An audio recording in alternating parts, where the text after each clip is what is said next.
I think I've just witnessed the greatest weekend of college football since 2007. So much to talk about. I'm not even giving y'all a long intro. Only on Overreaction Monday. Yes, sir. Yes, sir. Today I am the governor of college football. Yes, sir. The mayor of college football, aka Downtown Nino Brown. Yes, sir.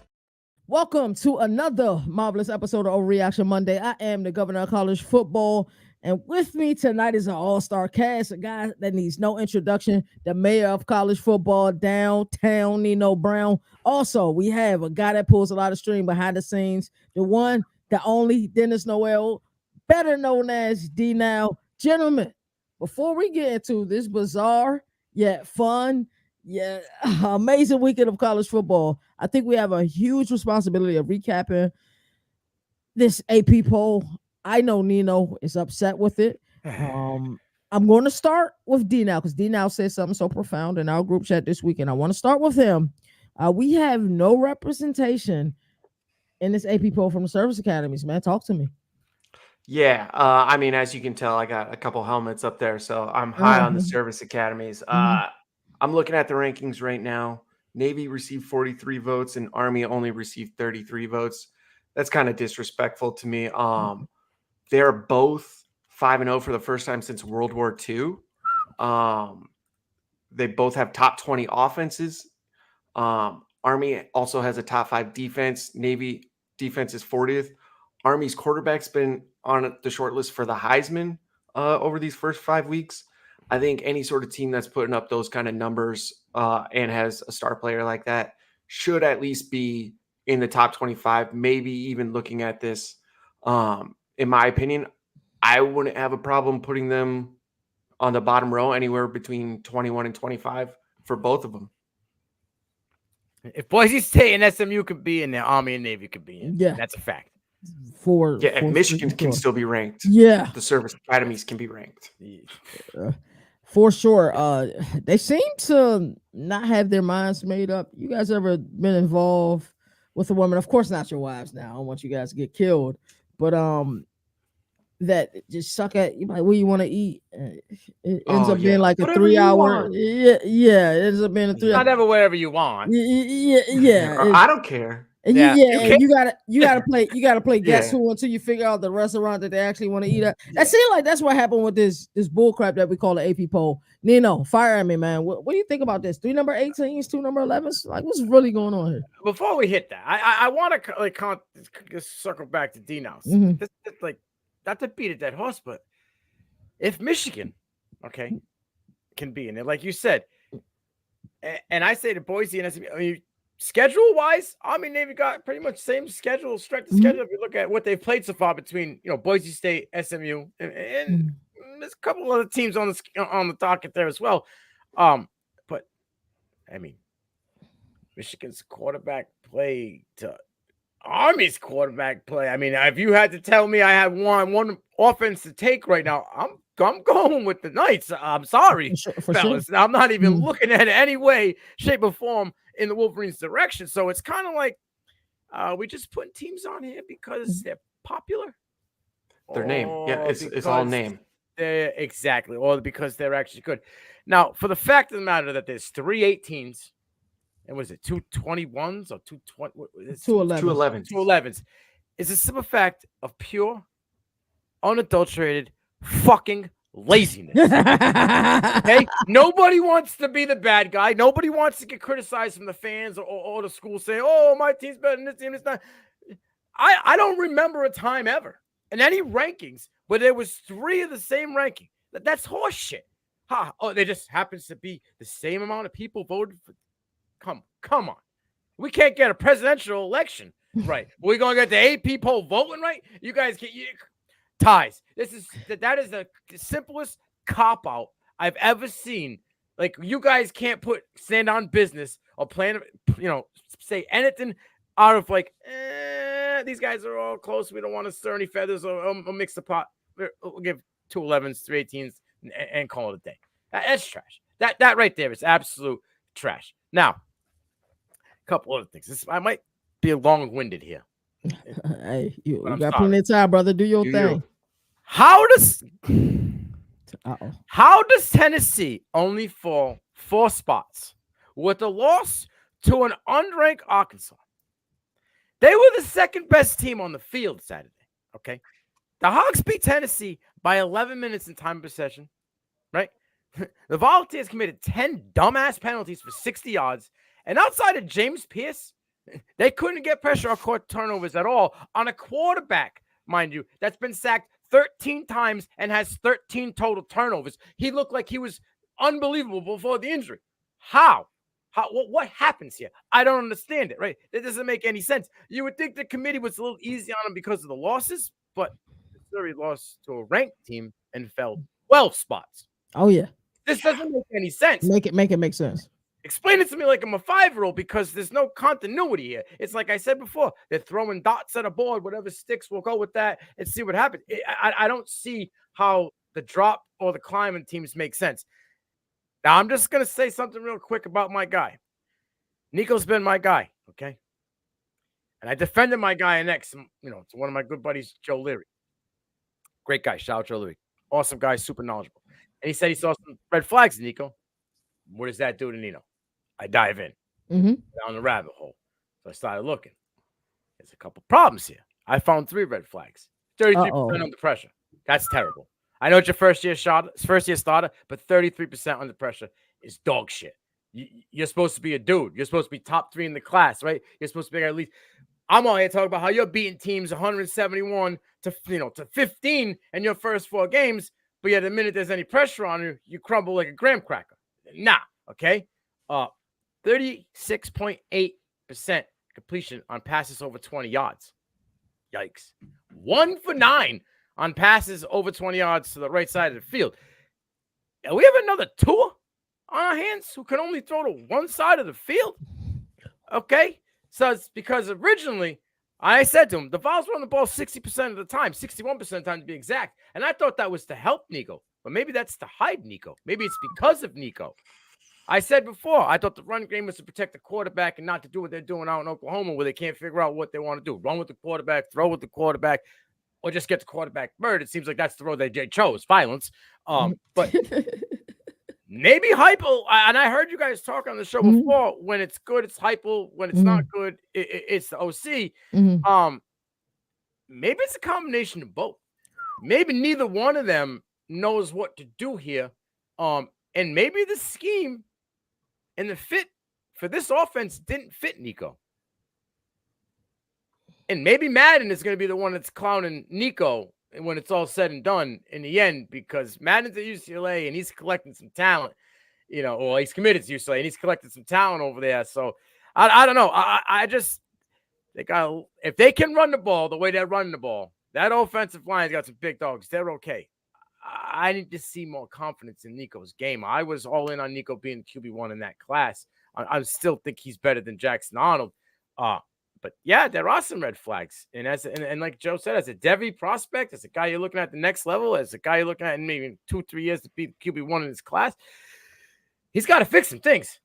And that's the only way Tennessee rights the ship. It goes through Nico, because the defense is steady. The defense will keep you in games. I mean, James Pierce will keep you in the games just by himself. So in that game alone, I took a lot away from there. I mentioned a little bit to you guys in your show. Somebody, please. I feel like it's 3 blind mice. How and why does Notre Dame and BYU go up in the rankings in an off week, but yet LSU doesn't? Now, I understand it's voting, but you got to try to. You ain't nobody in this face of God's green earth is going to try to tell me that BYU and Notre Dame are more popular than LSU in the last 25 years. No. LSU is a more popular football program across the board. So they should have gotten more votes in my eyes. I don't understand how they stay steady, but yet the other 2 teams climb up. But just that alone, why is BYU not ahead of both schools? They're undefeated. They're 5-0, right? And LSU would be the better of both 4-1 teams, in my opinion. So how are they not ranked higher? Doesn't the LSU victory mean less since an unranked SMU team just beat them? Notre Dame. Now, everybody's going to say I'm a hater on Notre Dame. Maybe I am. I just never understood the popularity. I never understood how they got a pass for the last 10 years. has the same amount of offensive yards as BYU, 386 per game. Get that right, higher. They've scored less points than the Raging Cajuns and the Arkansas Razorbacks. You don't say. Also, North Carolina Tar Heels, who has my guy Criswell at quarterback right now. Come on. This team is literally ranked where they are by name alone. Their leading quarterback just started to remember how to throw the ball, right? All he knew how to do for the first 4 games of the year was run. Now he's know how to throw the ball, and all of a sudden now we're going to rank them higher on an off week above teams that I think are better. I love Pitt. I know you both do too. And they're getting some love here too. But outside of 2 butt-cheek tight wins over Big 12 teams, they ain't beat much but your local community colleges. So I don't really understand. I said off chalk at the beginning of the year. Holy smoke. What is going on here, right? Michigan, top 25 still. We're grasping at straws, folks. Narrowly escaping Minnesota by 3 points, unranked. Mm-hmm. Then it lost to Washington in a revenge game. Oh, it just happens to also be unranked. Uh-huh. A 10-point loss and a quarterback changed once, twice, now 3 times. Yeah. They still haven't had a quarterback throw for 100 yards in either one of those games or going back to the USC game. That is pure disgust. And if it wasn't for that defense, they would be getting the doors blown off of them weekly. It's a travesty that they are still in the top 25. And SMU, my friends, is your new flavor of the week. You can put them under the Kool-Aid aisle as the NIUs, the UNLVs, and it hurts my heart to say it, the Boston College fucking Eagles. That's right. They score 40 points a game, 14th in the nation.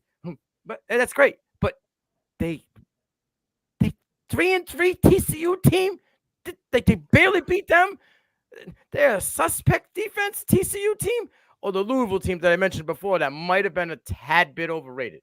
SMU, my friends, is your next flavor of the week. Wow. Yeah. It's a lot done. And looking at this, it just shows you that if you're not in the Big Ten or the SEC, you almost stand no chance of getting an at-large. Because, I mean, look, we got 2, 3, 4, 5, 7, 8, 9 are in the top 12. So, I mean, unless you win your conference, you don't stand a chance unless you're Big Ten or an SEC school. Look what they're doing with Texas A&M. They've been pushing Texas A&M before the big win over Missouri, and then whoop, double-digit jump. Here we are. We're back. Mm-hmm. Oh, ding, ding, ding, ding, ding. I've said this all offseason. SEC and the Big Ten are getting closer and closer. They are holding all of the cards, and now everybody wants to play chess. This is a card game that they're playing. Yeah, the only problem is Yorkman threw his dick out on the table and put a speed bump in the plan. That's about it. So right now, the Big 12 is trying to play the middle fighter. It just, unfortunately, the product's not there. Yeah. The product is really not there in the Big 12. They're still the little brother. Yeah. Unfortunately, all right, you get damn good football, but I think you got to be a purist. You said something about Tennessee that I thought that was so profound. Their variation of the veer and shoot with the wide splits. I hate it. That 17-yard dig is so much harder to throw versus having your normal splits. And you said something I didn't even think about it. I'm like, damn, is Nico not the guy for this offense? Because you would think, because the offense is really set up for you to have a sneaky run game. That's what it's really, because you got the wide splits. Yep. It's a numbers game. The offense coordinator can see how they're lining up. You can clearly tell if somebody's in man or zone, but they're just not putting up enough points. It's made for that first hot read. Right? Yeah. The first hot read is what it's high. Like, look at all the guys in the past couple years that come out of there. That hot read, boom, boom, boom, boom. Right. I mean, even Squirrel quietly last year, 800 yards. We didn't really talk about him much, Right. We were bagging on Joe and how bad he was. But, like, the run game's killing it. Right. So it's not like they don't have the first part to lead to the second part. The first part's there. The second part just – but they're not asking him to throw the ball. You look at it in the game, 17 attempts, 21 attempts, 18 attempts. So that makes me think that they see that he's not ready. But that also means that Josh Heupel can't adjust. It's either the system or not the system. So is Heupel as good as we thought he was? That's one hell of a question. So We had a thriller in Nashville, and while the goalposts from the game are probably still floating somewhere in the they're Cumberland out. River, They're out. they're out. They said Yep. I they got saw them out. online that they're posting 4-inch chunks of the Pay goalpost for the up for fine. sale for Really, Yeah. like Really? $1,000 Yeah. for 4 inches of the I, I goalpost. I don't know how you all feel about this, but I think this may be the biggest upset in college football history. And I'm sure that team from Boone, North Carolina, has a seat at the table. We know about what they did in 2007 with the upset over Michigan. Vandy upsets Bama 40-35, and that scene in Nashville was unreal. We typically get scenes in college football year in, year out. We remember the scene from Boone a couple of years ago. When they upset Texas A&M, that is similar thing. Goalpost ended up in the river. Same thing with Neyland when they upset Bama from a couple of years ago as well. But Nino, I wanna start with you. What were your takeaways from this game? What was your overall feeling in watching this game? You said this might have been one of the biggest upsets last 10 years or so, right? Mm-hmm. It could fall right up in there. Mm-hmm. Or this could be one of the most overrated, overhyped teams that You and Jalen and this Bama team, it's so interesting to me. What if they lose 2 or 3 more down the stretch? Mm-hmm. Which they absolutely could. The SEC is deep, bro. They absolutely could. Like, because I'm going to talk about it real quick. Couple things. Mm-hmm. Alabama under Nick Saban.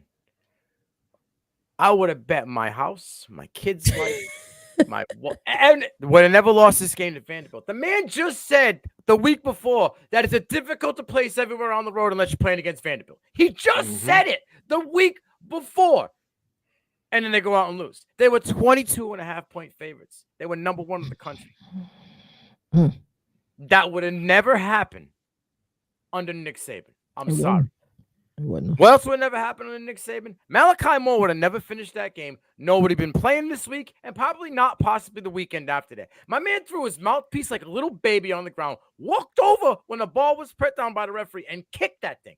Nick Saban would have dragged that man by his face mask off the goddamn field himself. He would have had a heart attack ripping his ass. Yeah, and ripped him apart. That boy would have sat in a locker room for the rest of the game and either stood at the wall or watched it from his phone. That would have been the only way he was seeing anything. The fact that he is still on that team and still there was no disciplinary action done to him, I lost a lot of respect for Kalen DeBoer. He goes along with softest baby shit type coach. I'm sorry. That can't happen. And I'll tell you what, the other leaders on that defense, you're suspect too. Because if you're alphas and you're dogs and you're leaders of men, that little puppy dog boy, that shit don't fly. I'm grabbing that dude. I'm like, yo, give me what? Nah, bro. We're a team. We're a unit. At the same time, we talked about this in the preseason. Malachi Moore is the most senior guy on that defense. So for him to act that way just shows you that there is a lack of accountability within the coaching staff and within the players. 100%. Crimson Tide culture is softer than Auntie Anne's pretzels, bro. All right? That's a fact. Now, who's the MVP for Alabama right now? Because Jalen Milroe probably, has been Heisman good this season. Mm-hmm. But where in God's green earth would they be without Ryan Williams? Yo. He's easily the heart and soul of that receiving corps.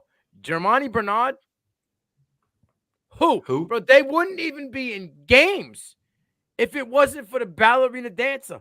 That boy catches balls on his toes. Like looking like Lynn Swan. Yeah, he is out there making nice, crazy, magical, elegant catches out there and making it look easy. I read a thing. I don't know where. I think it was with the gentleman Haynes Fawcett, who does all the graphics, and he talked to Brian. He asked him why he was reclassifying because, like, what he could have done in high school career, what he was putting up was absolutely insane. He goes, "Yeah, that's all cool and all, but watch what I'm going to do this year." The dude has confidence level on a milli, and he's out there doing it. But I said it before, I'll say it again. Ryan Williams is going to be a better prospect in the NFL than Jeremiah Smith will be. I'm telling you now, what this kid is doing a year younger, a year behind in the growth process, right? This kid is out there putting up just gaudy-ass numbers. His catches are better because they don't have anything to do with physicality. It's all finesse. It's all body control. It's all handwork, right? Like, this kid is absolutely, wait till he gets a little bit of muscle on him. Wait till he starts going up there and contest catches and starts muscling away from people. Then we're going to be going, oh, shit. Guy can run 8 out of 9 routes. I said on KT and Jalen show, I think he's going to go down as the best Bama receiver ever. I think he has the potential to be better than Julio ever was, to make more magical catches. He's more elegant. He's giving you that Marvin Harris Buckeye approach. Oh yeah, to the Alabama Crimson Tide. Like that catch he made this week, he came down like in a gallop form. Like his foot barely touched, it was tippy toes, and he was already in full stride. Bye, guys. he defied the laws of gravity, bro. How do you catch that? Stay in, but I don't know, bro. Another reason why I think this Alabama team is soft as baby shit. You got beat out, embarrassed by a quarterback converted to tight end. Eli Sowers dropped his pants and pulled a Randy Moss to you guys in the end zone. Okay, now granted, I'm starting to believe in Eli Sowers as he might be a good tight end prospect at the next level. What is he? I think he has 330 yards, 28 receptions. He finally scored his first touchdown against the Crimson Tide. Bro, you let a converted quarterback shit on you. Like, I'll give it to him. Cedric Alexander was dominating them in the first half. And I made a comment to Dino about him. Like, oh, he's dogging him. Like, both passing, receiving, and run. They stopped. They shut him down. Doom, done. But you couldn't take away a tight end? A converted quarterback to tight end? I'm not talking about, Brock Bowers here. I'm talking about top 20 quarterback prospect converted to tight end. Like Felipe Franks type shit. You couldn't stop that. Nick Saban would have eliminated that. 100%. Diego Pavia is I say it every freaking week, bro. He's a fucking bulldog. This guy has more heart than half these teams combined have as a unit.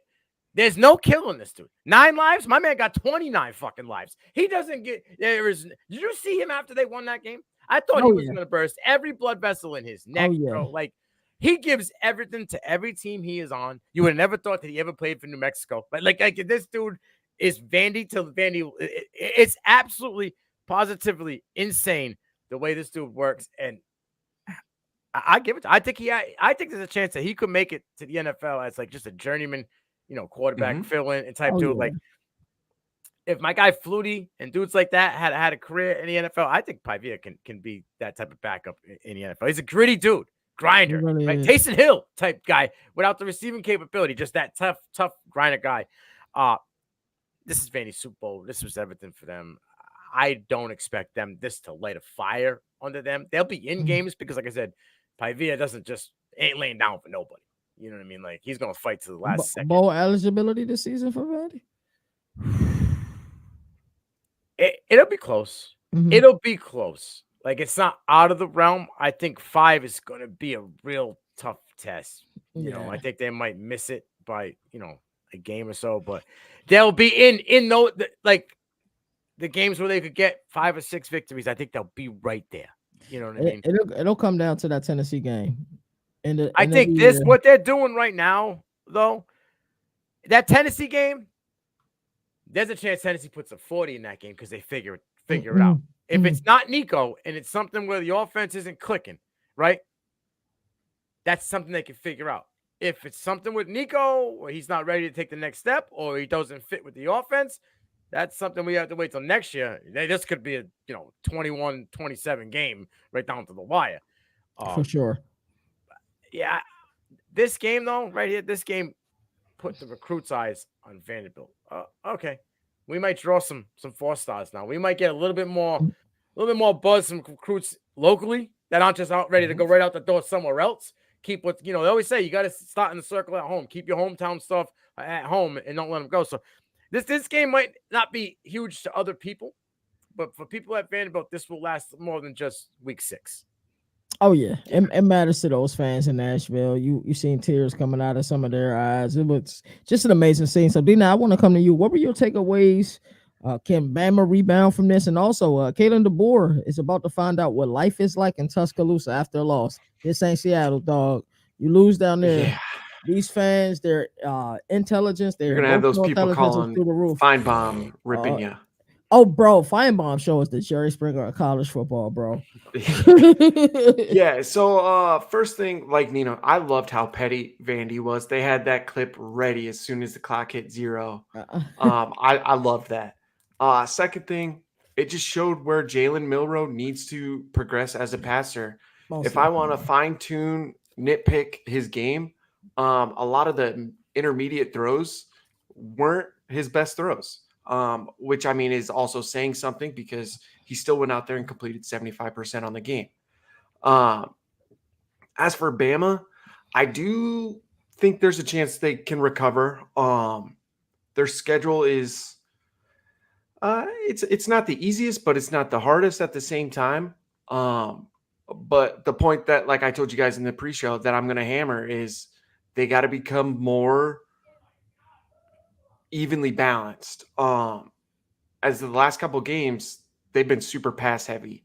And they got good guys at running back. They got Miller, they got Haynes, who are more than capable of toting the rock for them. Against Vandy, they had a combined 11 carries, and to Jalen Milroe's 19. And I mean, looking at Oklahoma, it's never a good thing when your quarterback is your leading rusher. So as soon as they can go back and start relying on those two, I think they have the possibility of riding the ship. Do I see that actually happening? That's a different story because we all know Kalen DeBoer is a spread it out, air raid kind of coach. So I guess to go that route, if I want to see them progress, Milroe's got to start being a little bit more accurate on those intermediate throws. I think he needs more targets. Someone else has to step up outside of Ryan Williams. Yeah. You know what I mean? Like, yeah, absolutely. I mean, you look at I have it right here. Kendrick Law only has 2 receptions on the season. Kobe Printez, 8. Bernard has 16 to Ryan Williams 19, but Ryan Williams also has 300 more yards in 3 catches. And how many more touchdowns? Yeah. Right. You know what I'm saying? Yeah. Oh, yeah. 5 more touchdowns. So, yeah, definitely need some of the other guys to step up. Yeah, that is interesting. So I mentioned this in the opening. 4 teams lost in the top 11 to unranked teams this weekend. We already discussed Bama and Vandy game, but Tennessee losing to a very up and down Arkansas team. Did anyone see that coming? D-Now, we're gonna come to you first on this one. What was your takeaways from this game? My initial takeaway is Sam Pittman kept his job for another year. He was probably the second hottest coach, hot seat wise. I think this win may buy him a little bit more time. Second thing, Nino hit on it. What happened to their weapons? They're on the outside. Outside of Samson, it was almost like no one was there. Yeah, Squirrel White had 7 catches. It was only for 40 yards. You have 7 catches, you expect a lot more yards. For sure. Nico didn't even have 160 yards passing. His QBR was under 40. So it comes back to, is it Nico? Is it Heupel? Whatever it is, they need to get on the same page, figure it out. And then, like you said, 4 teams in the top 11 lost. Nobody wants to see their team lose, but at the same time, all these upsets are good for college football. It brings the excitement to the season. Like you said, it's 2007 written all over. And I'm just waiting for the crazy team to be ranked number 1. We had, what was it? Kentucky, Rutgers, some other random Florida school. I can't remember off the top of my head. USF, maybe even at the point, was ranked number 1. So I'm just waiting for like BYU to sneak up there. Oh boy. Yeah, maybe. Yeah. So I'm just waiting for that random team to be ranked number 1 at some point this year. Yo, that would be crazy. That for my money is the go season. Nino, you've already touched on Tennessee. Do you feel like Nico was overly criticized? Do you blame more of the coaching, or do you blame him for like how that last possession was handled, kind of running, almost diving out of bounds with 0 seconds left on the clock? What were your takeaways from that situation? I think that was more of unprepared and kind of a young quarterback that didn't get the right guidance. Probably got a little nerve wracked because he had a rough game the whole time, and he knew he was going to lose to an Arkansas team that there was going to be some heat coming down the pipeline. Those are growing pains. If he's just who I think he's going to be, that Won't happen again. And that'll be a stepping stone. But I mean, it is don't only wanna- his 6th game in his right. career. And I don't want to beat a dead horse about Heupel's offense, but 14 plays for freaking 19 yards in 3 drives in the first quarter. Yikes. That's terrible. Punt. You had the first drive, 3 plays, -5 yards. Next drive, 8 plays, 29 yards. The next drive, 3 plays, -5 yards again. Like, that's just disgusting. At some point, you got to switch it up, right? I know there's some scripted drives here, but when the shit ain't working, we got to adjust. You got to get creative. You know what I mean? Mac Brown got an excuse. He's 90. Heupel don't. Look at this. This was the first half for the Tennessee Volunteers. Ready? Punt. Turnover on downs. Whoa! Sounds like Iowa. That's a top 4 ranked offense, the top 4 ranked team in the country. Right. You wouldn't come up with anything adjustment. Like, who's that for? Is it the OC? Is it Heupel? Like, there's no adjustment. It's so picture plain. Whatever comes up on the game, we don't deteriorate off it. That's what scares me. Is the development of Nico not there, right? Like, or is Josh Heupel not as good with quarterbacks that we thought? Because 2 guys he had were already kind of senior guys, right? Like, they were. Hayden Hooker was already 3 years in. Joe Milton was 4 years in. So maybe we gave Josh Heupel a little bit too much credit as being that, kind of like under the radar QB whisperer, right? That his offense was QB proof. Maybe it's not QB proof. Maybe it needs to be maybe his offense fits with a seasoned veteran at the helm and not. Was it really Alex Golish that was, and not Heupel? Mm-hmm. So you've asked Alex Golish that question. He got an answer I don't think that everybody would like to hear. But like I said, turnovers was terrible. They lost the turnover. They were like, right, 49% on 3rd down. They didn't convert any 4th downs to Volunteers. An anemic offense outside of Dylan Sampson. They were really an anemic offense. And I said, if you take James Pierce out of there and you really look at that defense, man, they weren't anything special for a guy who was captain turnover or captain sack. Like, there should have been a lot of short drives. They should have had a lot more opportunity, especially because their drives in the first half were so short. They should have had more of them. But Arkansas did game plan work. Long drives, wear the clock down, score when we can score, and just put pressure on the kid. They eliminated sections of the field and gave him pockets to throw to, right? And they just let Dylan Sampson. We'll let Dylan Sampson run for 400 yards. We don't care. But he's going to be the only guy that beats us. So, how do you guys feel about Arkansas overall? What are they, 4-2 now? 2-1 in the conference. You guys think they can go? I think they get the doors blown off them against LSU next week. Okay. You think they go bowling? No. Let's see. No. Let me pull up their schedule real quick. I don't because ready? I don't because I think the game that they need to win against Mississippi State, I think Mississippi State is turned the corner. I think Levy is kind of starting. Blake Shapen's not a quarterback anymore. And this offense is starting to turn the page. They're coming off a bye week this week, right? They didn't play this week, I believe, Mississippi State, right? Did they play this week? They did not. Yeah, so they're coming off a bye week with a quarterback change, correct? Mm-hmm. That smells like we're getting my guy ready. He played the end of that game, the previous game. Now he's got a week off to prepare, coming in with a new quarterback. I think they're starting to turn the page. I don't think that game will be as easy. And you got to understand, they just blew their nut. This is South Park all over the screen for Arkansas, okay? This was the party of all parties for them. This is about as big as the Vanderbilt party was against Alabama for them. Like, this is huge. They're a few plays away from being undefeated, which is crazy. Well, I'm just going to say this.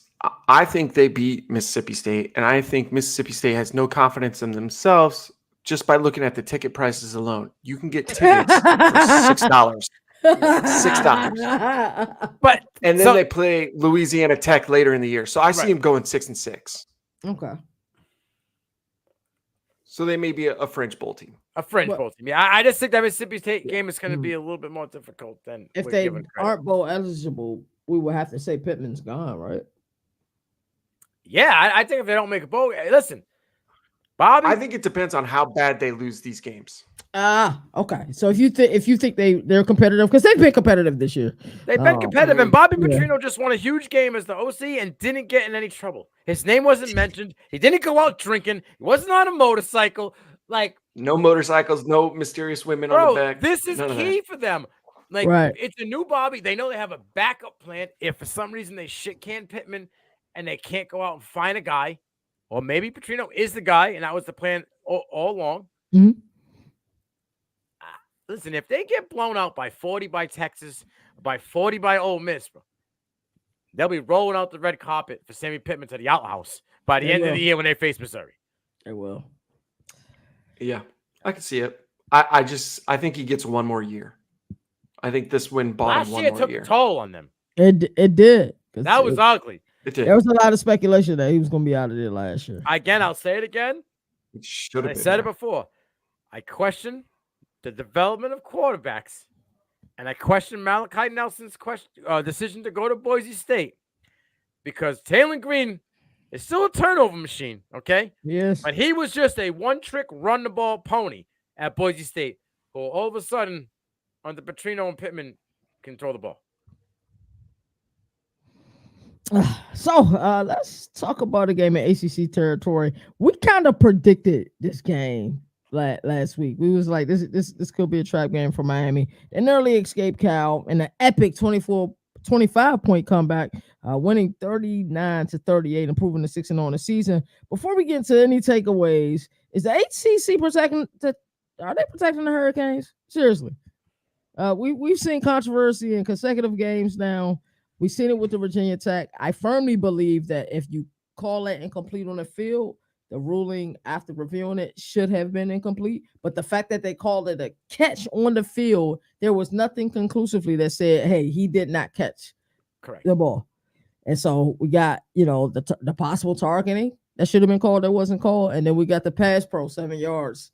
In the end zone. That's the most egregious one. How 7 yards downfield and pass protection, bro. That was should have never happened. Takes the score off the board. That's diabolical. Nino, I'm coming to you first. Talk to me, man. Jeff Phillips, is he making some calls from the Queen City, man? Like, hey, man, you protect this team. What's going? Granted, Cal shouldn't have lost the game. You're up 25. You need to seal the damn deal and win a damn game. But talk to me. So that's another one of my points that we'll kind of get to later on. I don't know. It's not the same officiating crew every week. They've had different officiating crews for every game. So I don't know.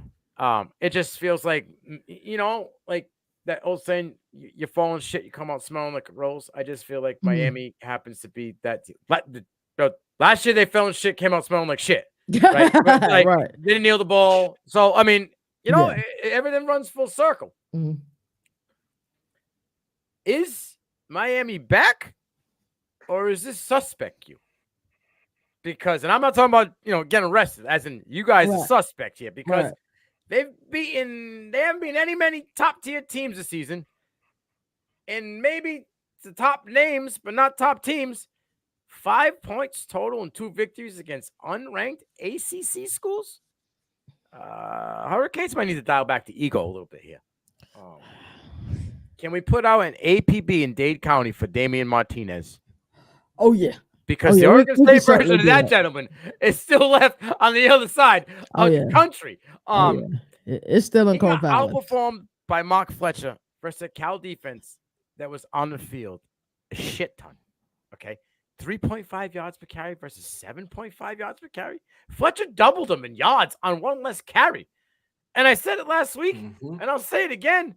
Damian Martinez is a nice, shiny little blocking piece for them. He got no explosiveness for him. And if it wasn't for that short touchdown, he would have been a virtual non-factor in this game. Can Cam Ward continue this pace?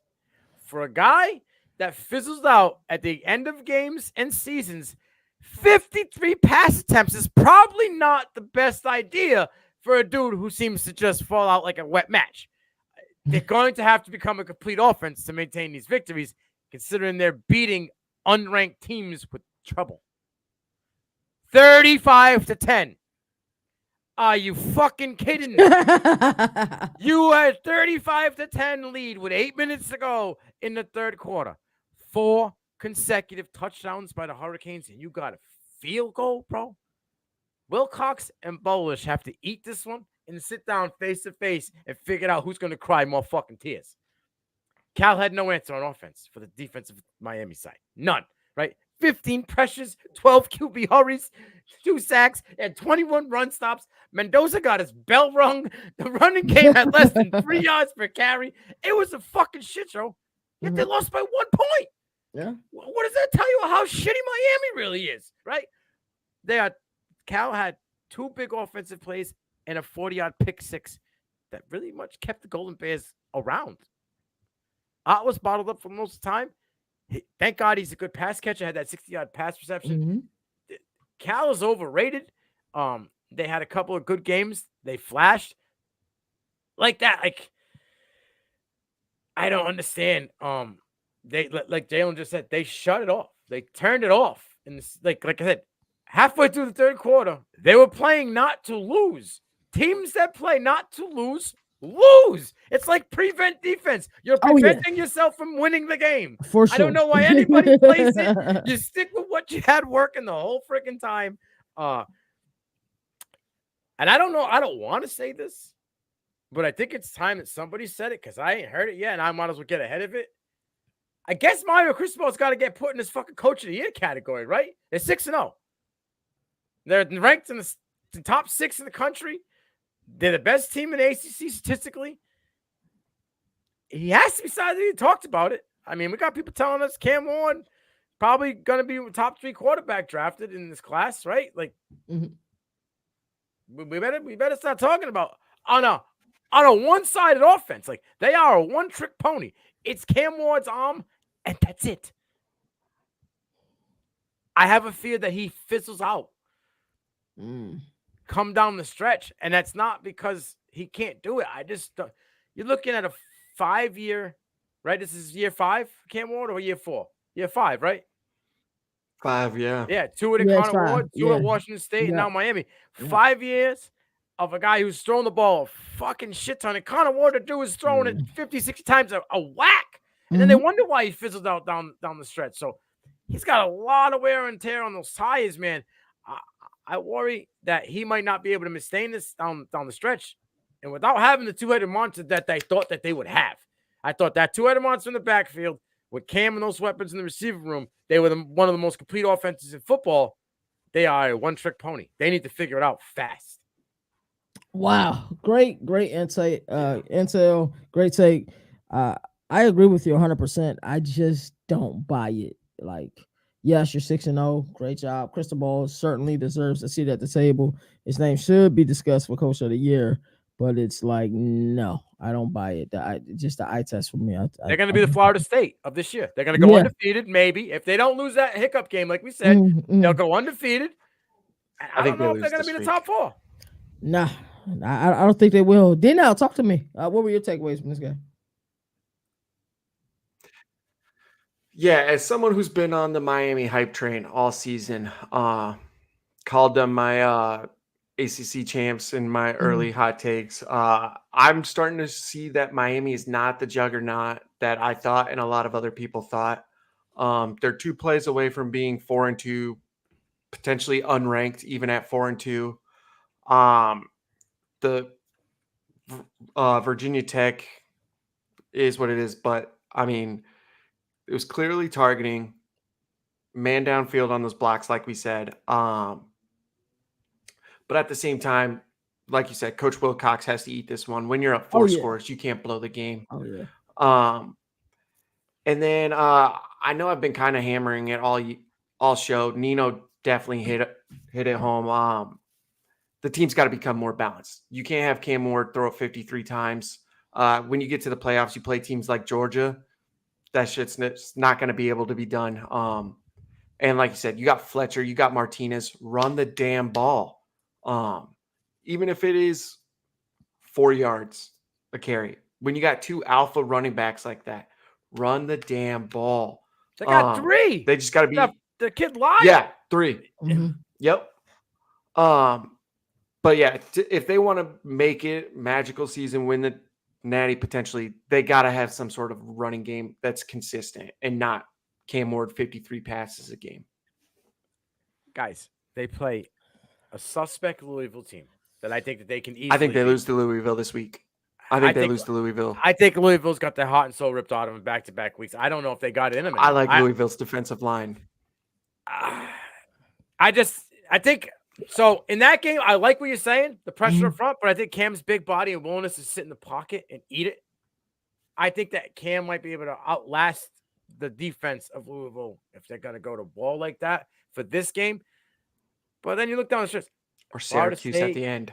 Duke, Georgia Tech, Wake Forest. What Syracuse are we going to get, though? Like, are we getting the Stanford Syracuse? I don't want to see that Syracuse ever. Are we getting a UNLV Syracuse? Right. You know, even in that UNLV Syracuse game, they weren't really that good until the end.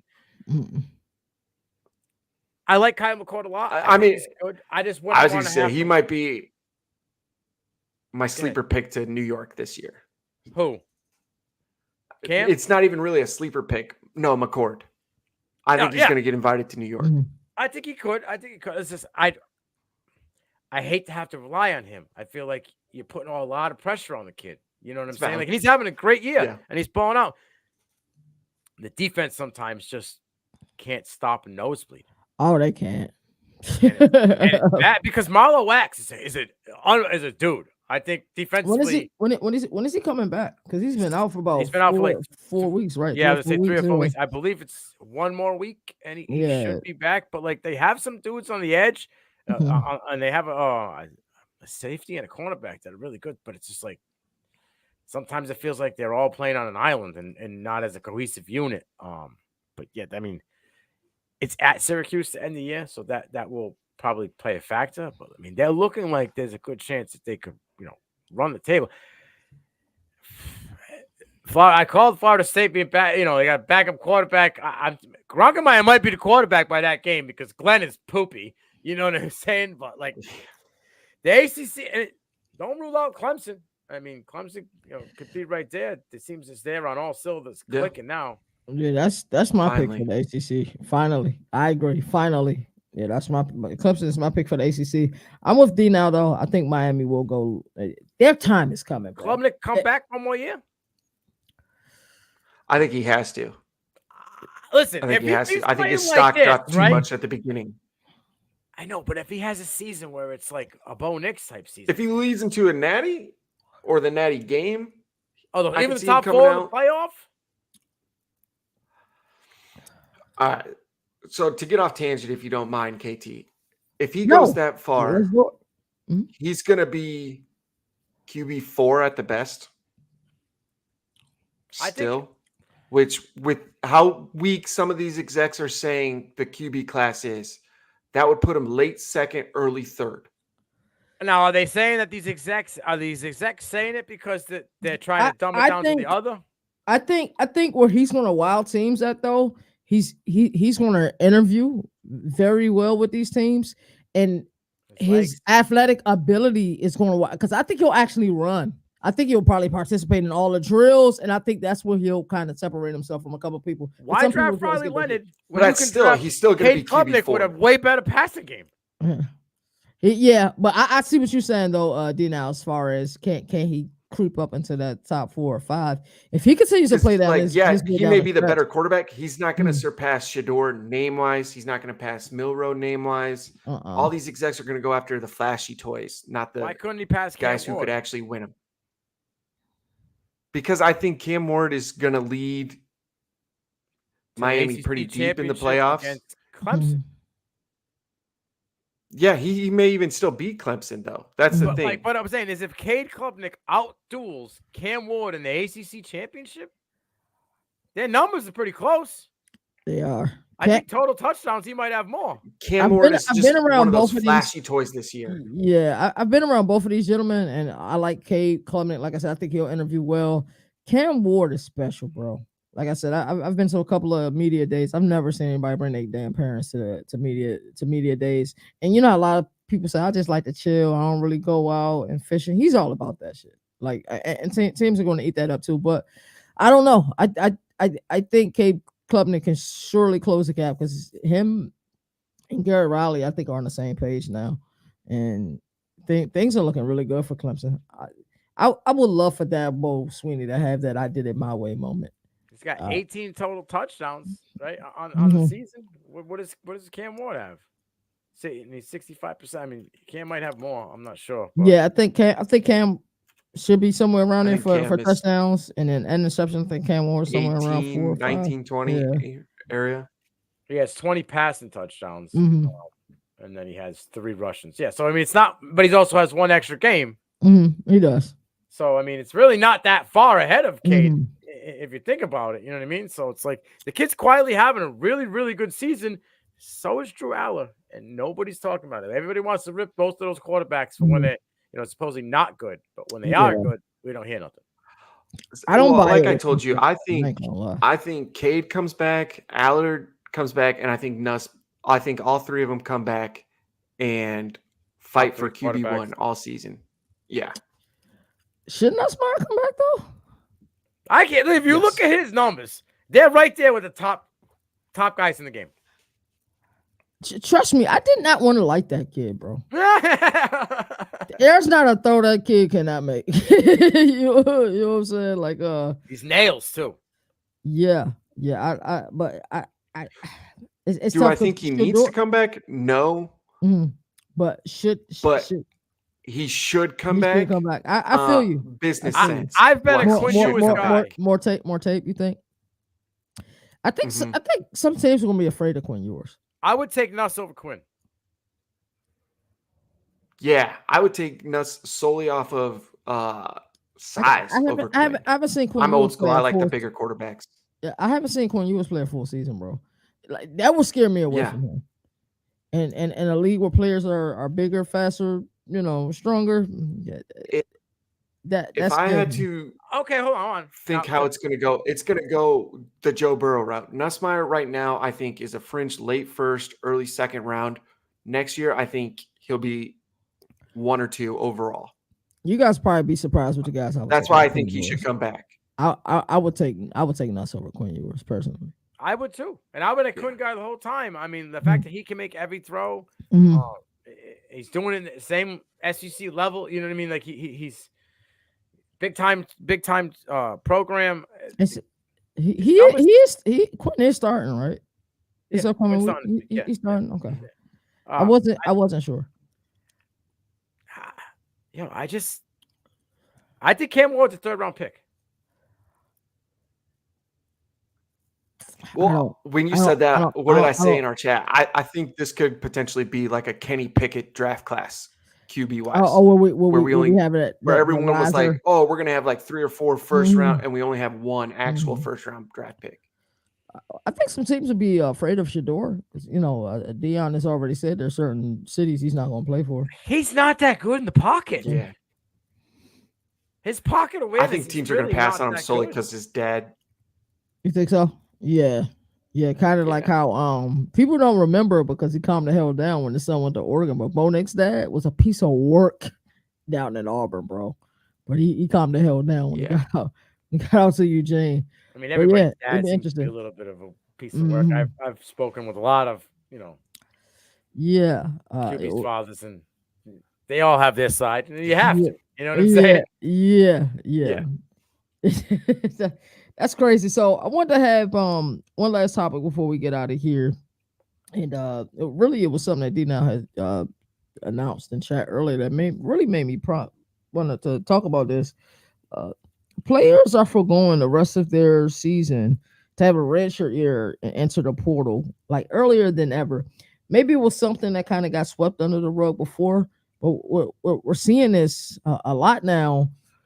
What side of the fence do you guys stay on, like, because these universities are treating this as business as usual, and I get it, but like, where's the idea of that? Hey, some of these players are quitting on their team. Like, do y'all think this is something that needs to be fixed, or is this just a sign of the times? Like, hey, this is the current college football, landscape. Yeah, and then we need to, like, so what do you guys like? Is there a reason for concern? I'm gonna start with you. How you feel about that? I think I'm gonna bring back something. Remember that commissioner proposal that Chip Kelly mentioned? I may want to revisit that. I mean, there's a need to have a higher power, right? Like there isn't anything else. I mean, you can't sustain the Wild Wild West.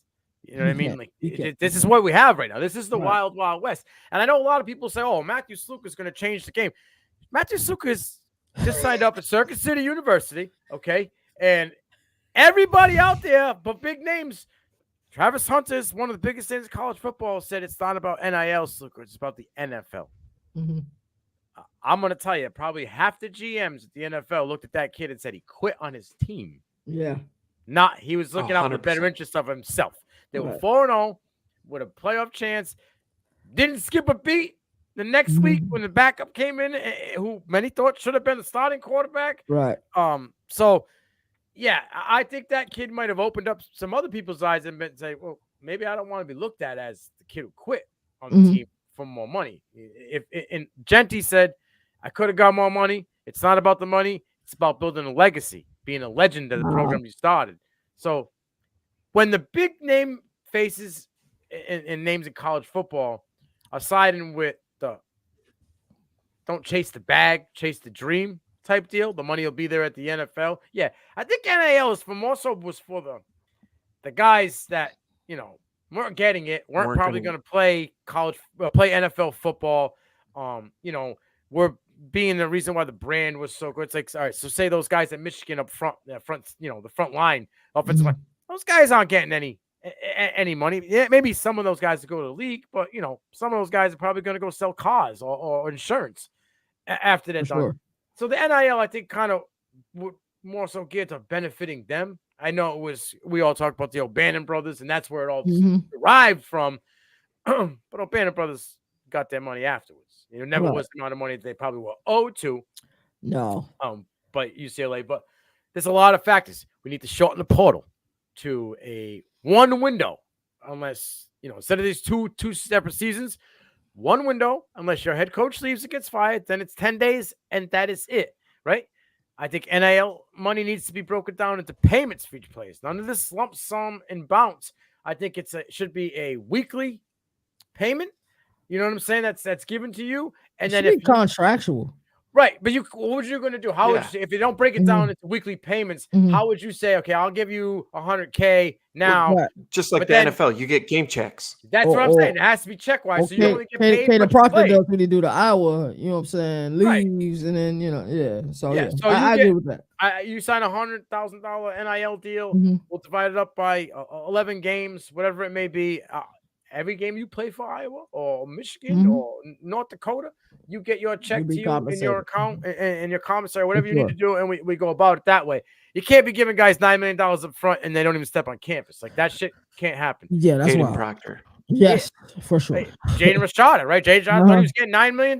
It works both ways, the good and the bad of the NIL there. COVID's done. Yeah. So this red shirt shit should either be for lack of playing time in a freshman or sophomore season, okay? Because I'm sorry, if you get shittier or the guy below you gets better, you should not have a red shirt senior year. Right. Like, the guy coming in that's 18 is better than you at 21. I'm sorry, buddy. Your eligibility for that is gone. Writing's on the wall. Yes, exactly. So it's either, in the first 2 years of college, if you didn't get playing time, you're allowed the red shirt, and then medical. That's it. Yeah, Van Wilder shouldn't be able to do that shit. No, I mean, the kid, Cade McCormick caught a touchdown for Miami last week. He's been playing college football for 8 years. Yeah. 8. Cam Rising. He's 7. 7 years. I mean, McCormick's, I think, the most ever. It might even be 9 years, to be honest with you. Yeah, since 2016, bro.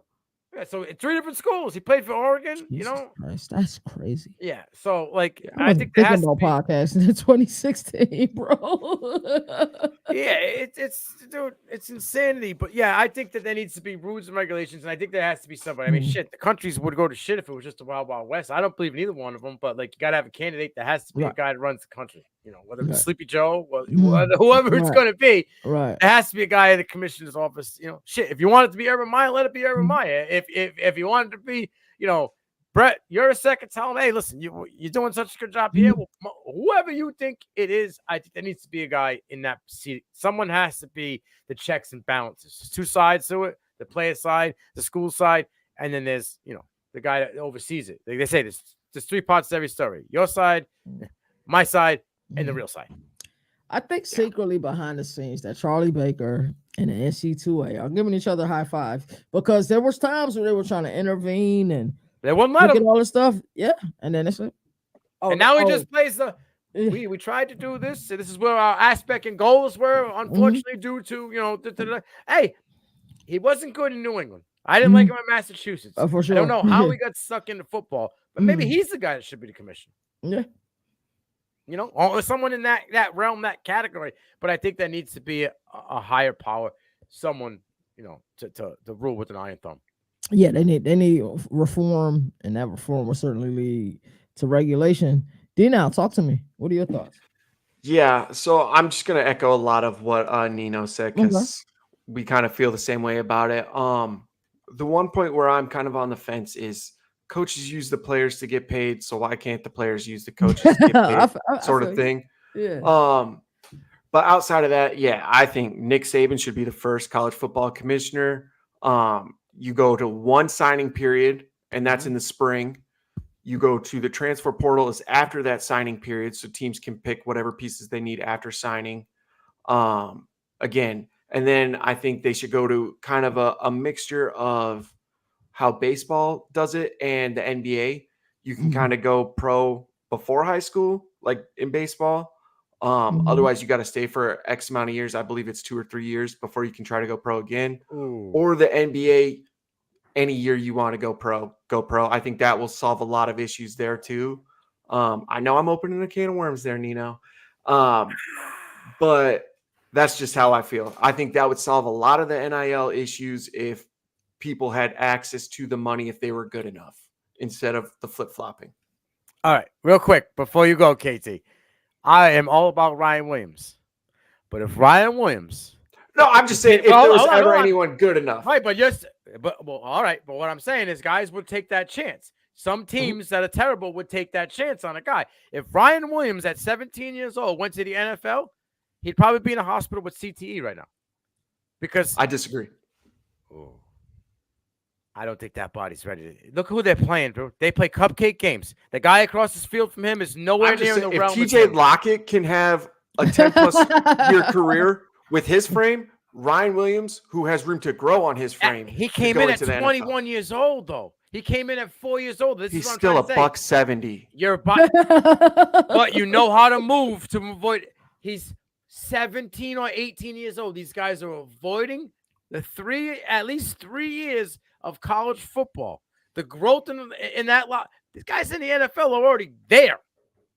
Some of them guys, if Roquan Smith hits Ryan Williams across the middle, there's a good chance he's folding like an accordion. If Roquan Smith hits any wide receiver across the middle, they're going to fold. But look at what Tank Dell was shifty enough to get away with it. Like, yes, Ryan Williams made it. No, I understand. It took one big hit, and it could take that one big hit that puts him out for a very long time. I think I would be okay with at least playing 2 years of college ball, but I think at football, you have to go to college for at least 2 years. I want to go back to something that D-Now said, because I think sometimes in order for things to get better, they have to get worse. And the idea of opening up a Pandora's box, I think would be great. I think only if the NFL had a true farm system. You can't consider what the XFL and the USFL merger. They should use it as yeah. If it was utilized as a farm system, then somebody like a Ryan Williams could properly develop, and because the the NBA has the two-way contracts. That's why I think a lot of times you see the players, they'll get drafted. Like, if Bronny wasn't LeBron's son, he would definitely be a two-way player this year and He'd be a play. no-way player. He'd be overseas. Yeah. Yeah, yeah. So yeah, I Be don't, playing I with don't know. Stephon Marbury. Strawberry in China. China. So, like I said, I think the idea of the Pandora's box, yeah, they even have to have some type of really like strict guidelines and reform, because this portal thing is getting out of hand, and maybe an idea of a farm system so a player can forego a year earlier wouldn't be bad. Well, See now. isn't that what this I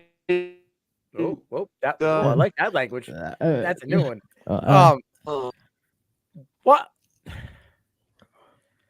How do I go? How would I go about this? Like, I think D now is auto tuning. auto tunes on his Kanye. Yeah. It's like so. It's just like Mm. he's having some technical difficulties. But like when you jump, you know what I'm saying? Like, Mhm. I look understand. at the Jackson safety Arnold. concerns. Like Jackson Arnold and Nico, 5 Mhm. stars. These guys are supposed to be the dudes. Yet their Right. first action at college level, Mhm. they're having trouble.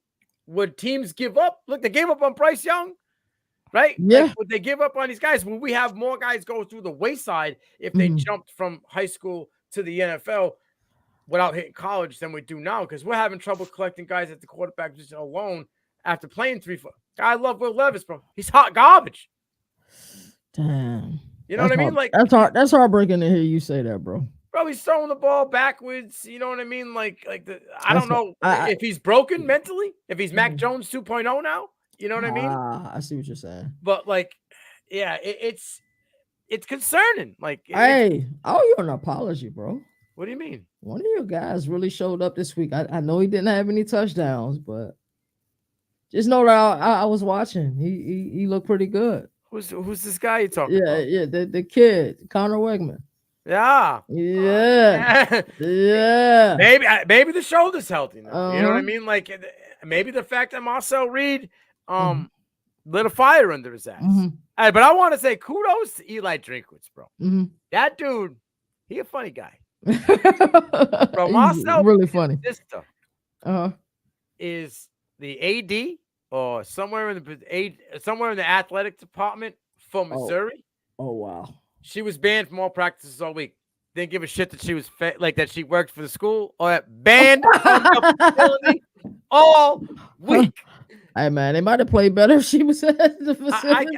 But I get it. But I respect it 100%, man. You know what I mean? When it is what it is, when it comes to especially a game like that. Yeah, it ain't personal. You just can't. You can't come. No, I'm sorry. Yeah, this is my team. I'm going to coach it the way that I see fit. Yeah, they got to figure it out though. There has to be a seat taker. Somebody. I would love it to be Nick Saban. Mm-hmm. Maybe Nick Saban. Honestly, I would love the idea of Nick Saban just because how much he means to the sport. But I feel this way for the country. I think the country needs to go younger as well. I hate the two-party system. I hate the ideology of conforming and you have to be a part. I'm not Democratic or Republican. Fuck both of them. Bring in somebody younger, bro. That's all I ask. But I bring in some variety. Yeah.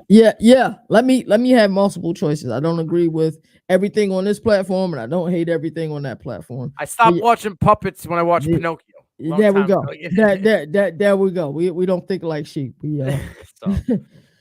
So I would love for it to be Nick Saban, but if we could find that in a younger realm, I would appreciate it. I'll go out there and say I would be absolutely, and I'm not opposed to it.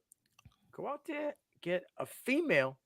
For sure. That is in the business industry, whose family's been, like maybe worked with like Philip Morris, or you know what I'm saying, or somewhere on Wall Street where she's good with handling money. They got a good business aspect, good background, where she can surround herself with people, maybe not Nick Saban, but Nick Saban-esque in her, her cabinet. I see what you're saying. They're them in another realm, so they're just going to protect the authenticity of it. So yeah, I get it 100%. Sometimes you got to go outside the box. Yeah. You know what I'm saying? And when you keep going, keep filtering through the same pool of people, you're gonna get the same result. So I think with this thing, maybe they need to go outside the box. Maybe it's not a female, but I just think something totally different. Switch it up, change the vibe, change the culture. Right. Even though this young lady just got finessed by the Pac-12, is it Gloria Nevarez, the lady, the Mountain West commissioner? Because I thought she had done a great job, and but she got Oregon. She got worked. Yeah, and Oregon State and Washington State. I mean, they did some nasty work, bro. They finessed the hell out of the mountain. Who's the chick that went from Ohio State to Michigan? Oh, I know. Oh, Michigan, Ohio State. Which one of the? Yeah, it was like the director of player personnel and right, shit. So she's right. like way up there on the list. So she's obviously knows what she's doing. Right. Yeah. Someone on that caliber, you know what I'm something like that. You know, I'm not saying go out and get no mod shot or anything like that, but right. I would love to see somebody that's just really going to lay down the law and there's some type of stability. But foregoing back in the day, if you say, hey, I'm a forego my senior season, I'm gonna stick my name in the hat for the NFL draft, that's something that should be applauded. But to forego your season out of selfish reasons and say, hey, we were 3-0, possibility for a playoff, but screw you guys, I didn't get my money. I understand, it's a business at the end of the day, but it's just wild that we're seeing all these people forego their season to enter their name in a portal. Like, bro, it just hit October. We got so much college football left. We mentioned Cam Ward, a lot of the show, but Cam Ward entered the draft and then he did came back. So, like, I think that should be something that shouldn't be able to happen either. If you entered the NFL draft and signed that paper, I know he didn't have an agent, so it's different. But I think if you although did he have an agent? Because Matthew Sluka had an agent who was licensed in Nevada, which is as dumb as I've ever heard of in my life. Yeah. So maybe they need a little more guidance. Maybe these kids should have a course at NIL, right? There should be kind of how we have the rookie symposium in the NFL. Yeah. Maybe teach them, guide these kids. Everything's new to them as well. You know what I mean? And maybe you'll have less of this thing, but that all comes with a head at the table.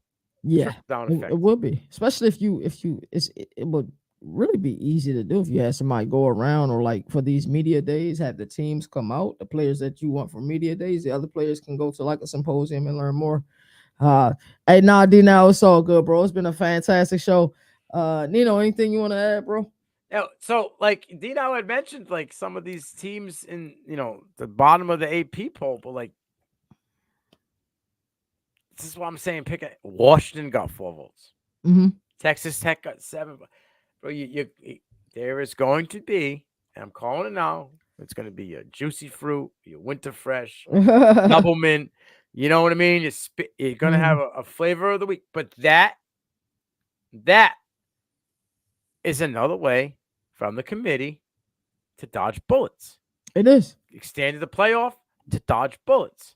They're doing this. It seems as though 24 and 25 is a rotational piece weekly, right?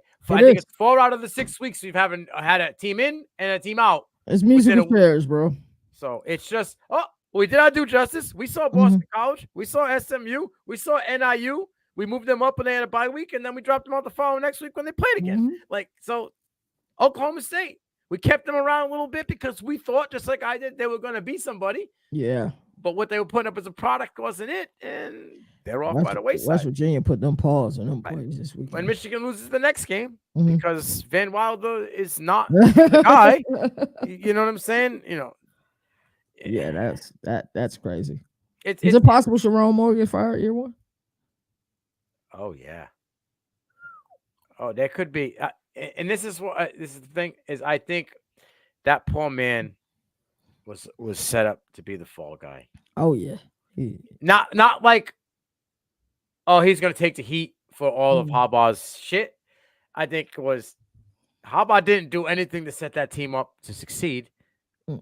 They had a whole offseason to figure out a quarterback. They sat on their hands thinking that they had the next Joe Milton and Alex Orji. They don't have a quarter of Joe Milton. And I don't even and Joe Milton isn't the best thing since sliced bread either. For sure. So it's like he was set up behind the 8 ball, and now the 8 ball has turned into a boulder. and it's rolling back up. He got suspended already this year, right? Like, there's just a lot. Davis has to probably see the field soon. Yeah, he's gonna have to. Wide receivers had 3 receptions this week. It's been 3 weeks since they had a 100-yard quarterback. This is gross, that's bro. bad. Yeah, that's nasty. Bad coaching, like coaching decisions that were just bad. Like, and yet they're still probably going to have 3 first-round picks. They're going to be outside of the top 25. If they get outside the top 25 next week, they probably won't sniff it for the rest of the season. Yeah, he'd have to get fired. He would have to get fired. I would think that your offensive coordinator would have to get fired. I think that the only guy that stays in there would probably be defensive guys. I think everybody on the offensive side of the ball, maybe except for the offensive line coach, would probably be worked out because the running back room, who we thought was going to carry them, has been so Katy Perry, hot and cold. Khalil Mullins was non-existent. It was Donovan Edwards this week. The week before, it was Khalil Mullins and no Donovan Edwards. Like, they never exist together. That is rough, man. Hopefully I'll have you guys again next Monday. I love the 3-person episodes, man. I feel like we covered so many topics. As I always like to say, there are no more victories in a sport that survive and advance. That's why college football has the greatest regular season. And until next time, you guys react to everything. Take care. Yes, sir. Today I am the governor of college football. Yes, sir. The mayor of college football, aka Downtown Nino Brown.